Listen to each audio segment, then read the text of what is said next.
एक बार कुछ बच्चे एक नागराज को मार रहे थे। एक राजा ने उसकी रक्षा की।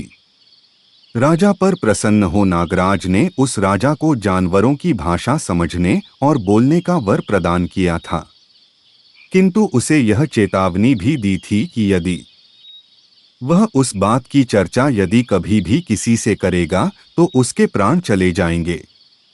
एक दिन राजकीय कामकाज के बाद राजा जब अपनी प्रिय रानी के साथ एक बाग में बैठा कुछ खा पी रहा था, तभी मिष्टान्न का एक छोटा सा टुकड़ा नीचे गिर गया।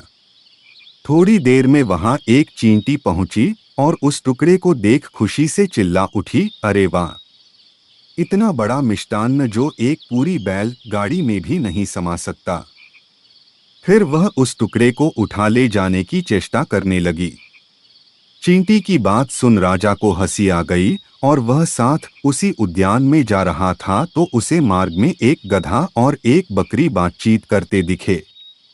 पास पहुंचने पर राजा ने सुना कि वह बकरी गधे से कह रही थी, गधे, तुम तो मूर्ख हो, किंतु आज मैंने जाना कि यह राजा तुमसे भी बड़ा मूर्ख है। राजा को बकरी की बात से बड़ा आश्चर्य हुआ। वह बकरी से पूछ बैठा कि आखिर वह उसे ठबड़ा मूर्ख क्यों समझती है। बकरी ने राजा से कहा, हे राजन, आज तुम प्रसन्नतापूर्वक अपनी रानी को खुश करने के लिए अपने जीवन का बलिदान कर रहे हो, किंतु जब वह रानी तुम्हारी मृत्यु के बाद तुम्हारी समस्त संपत्ति की अधिकारिणी हो किसी दूसरे व्यक्ति के साथ जीवन का आनंद उठाएगी तो क्या तब भी तुम प्रसन्न रहोगे। बकरी की बात सुनकर राजा का विवेक जाग उठा। वह अपने जीवन का मूल्य समझने लगा। जब राजा बाग पहुंचा तो उसने रानी से कहा, रानी, मैं तुम्हें अपनी मुस्कान का कारण बताने को तैयार हूं, किंतु एक शर्त है।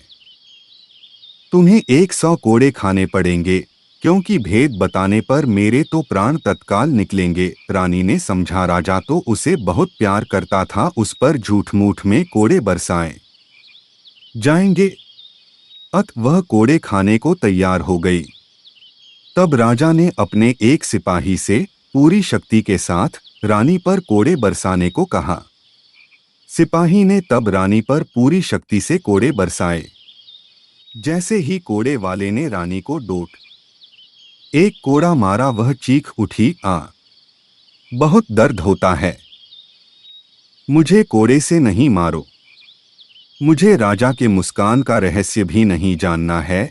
तब राजा ने कोड़े वाले से कहा कि वह और जोर से रानी पर कोड़े बरसाए, क्योंकि उसे अपने पति की मौत स्वीकार थी, किंतु एक कोड़े की चोट भी नहीं। कोड़े वाले ने जब फिर से रानी पर कोड़ा बरसाने को हुआ, तभी राजा के मंत्री ने राजा से आग्रह किया कि बरसाए, क्योंकि उसे अपने पति की मौत स्वीकार थी, किंतु एक कोड़े की चोट भी नहीं। कोड़े वाले ने जब फिर से रानी पर कोड़ा बरसाने को हुआ, तभी राजा के मंत्री ने राजा से आग्रह किया कि वह रानी को क्षमा कर दे। राजा ने रानी को क्षमा तो कर दिया, किंतु वह मान सम्मान और प्यार फिर कभी भी प्रदान नहीं किया।